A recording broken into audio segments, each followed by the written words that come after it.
Shkollat, kopshtat, qendrat tregtare, sheshet publike dhe institucionet ndryshme do të pajisen me masa shtesë për parandalimin e akteve terroriste. Ministri i Brendshëm Sajmir Tahiri ka konfirmuar rritjen e masave të sigurisë në vend, si dhe paralajmëroi hartimin e një drafti për sigurinë publike.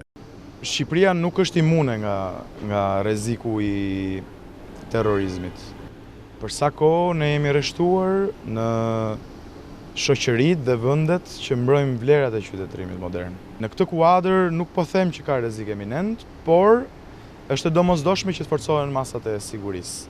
Qendrat tregtare duhet patjetër të pajisen me masa sigurie shtesë, të tilla që do të bënin të pamundur rrezikimin e konsumatorit apo qytetarëve që i frekuentojnë. Kjo vlen edhe për sheshet publike, vlen edhe për këndet e lojrave të fëmijëve, vlen për kopshtet, vlen për shkollat, vlen për rrjetin e infrastrukturës strategjike, qoftë kjo energjetike, qoftë ujësjellcat.